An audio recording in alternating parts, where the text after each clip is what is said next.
Right. And then So she put her clothes back on and she left the room. So winning. so yeah, this is Jim. Jim and I have worked together for a long time. We've gotten to know each other through thick and thin, and we just reconnected on a few things recently. And so I thought it'd be good to we had a video segment we did probably what is like a year and a half ago, almost 2 years ago. Yeah. Just talking about where things are at for you then. They're going really well. We've since a year and a half has passed.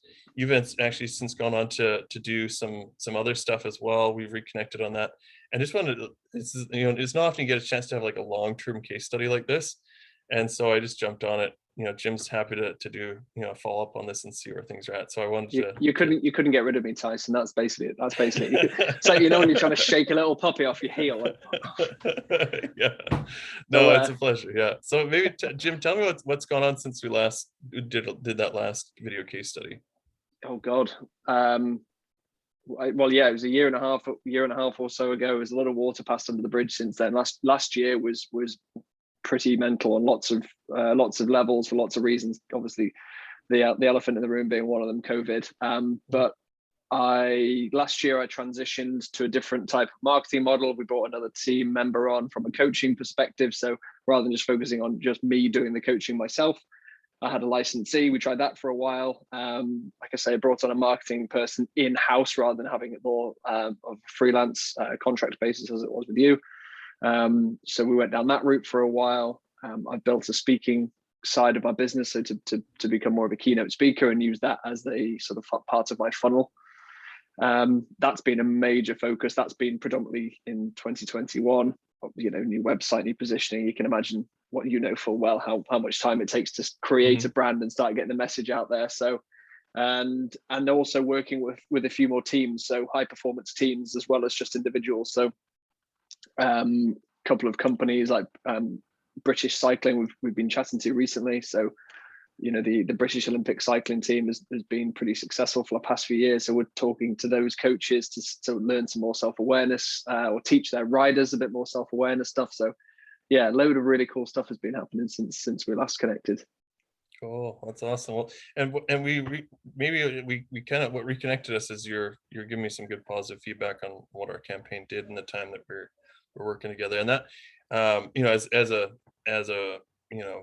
service provider is so nice to hear. Maybe tell us about like what reconnected us, I guess, and we'll go from there. Yeah, I'd be happy to. I mean, we started working together in 2019, so that was, I think it was like half of 2019 we worked together, or pretty much all of 2020, except for it was about a year and a half that we worked together. Anyway, and I was doing some numbers of my marketing, the finances I've spent on the expenditure on Facebook, referrals, on branding, and on our LinkedIn campaign that we worked on, and I started to put the numbers through. And then what made me reconnect with you is when I actually calculated the long tail of the clients that we'd signed back in 2019, and it just so happens that a few of the clients that your campaign had brought into Untamed had ended up being our best clients.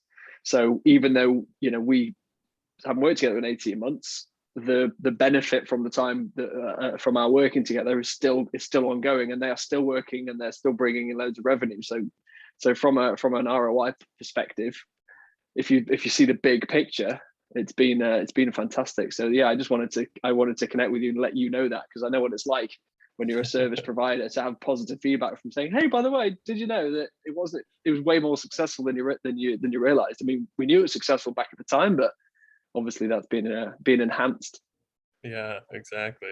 And that, yeah, it's so good to hear. I'm glad that you reached out for me on that, because that's not everyone does that. Sometimes it's just you don't reconnect, and I'm glad to hear that things are still going well, and you're growing and going beyond just where you were a year and a half ago when we got started. So yeah, exactly. Cool, and I mean, I'm sure there's people watching this going, how can you create really strong relationships just from an intro message on LinkedIn? But it's a numbers game. If you target well, then those numbers don't have to be stupidly high to begin with anyway. And there's the way I framed it, the way I framed it for myself and for my clients, is that I have a service, I want to make a difference, I want to add value to people. And if I can find those people easier that I wouldn't normally be able to access or wouldn't have time to access, and by connecting with them, I can help them and improve their life, then why wouldn't I? And yes, you're going to irk some people along the way, because some people don't like being messaged, but there's people out there who do. They're just waiting to find you as a service provider, whatever your service as a coach might be. And you know, your approach helps facilitate that. So yeah, it's And win-win. one last question was like, and it's come up too, is like, what was your secret sauce to making the revenue that you did off the work that you did? Like, what was it you think that you did that may be different from other coaches, or what was the thing? It's a good question. I mean, you can talk about getting those people onto a call in the first place. Obviously, that's more in your domain as to, you know, finding the right people and warming them up through the messages. I think once they're on, once I connect with them, it's just being honest about the service I offer.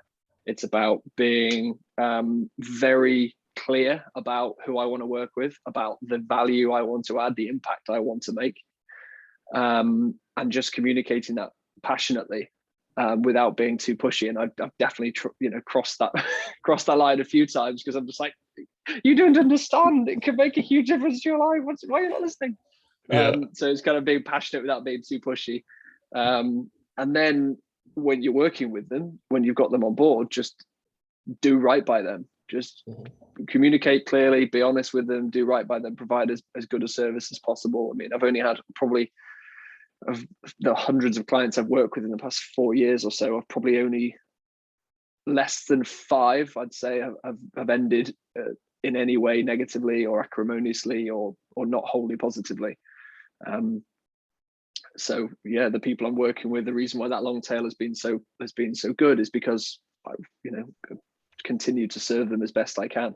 And it's not, with coaching, and a lot of people watching this video will probably know it, they may not know it, there's going to be times when they need you, and there's times when they don't, and just be there for them.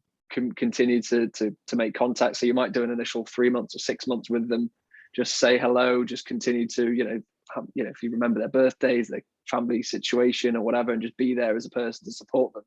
They're going to come back when the time is right, when they need you again. And if you take that long-term view, then yeah, those people are going to keep coming back.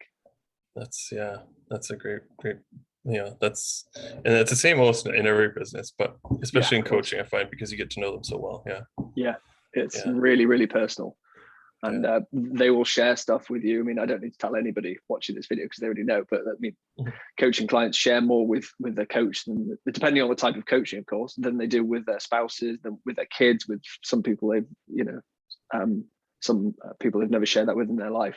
And they'll all of a sudden share it with somebody on the first 15 minutes of a coaching call. And that's a privilege to be in that position. And just don't sort of be ungrateful or disrespectful of that privilege as a coach.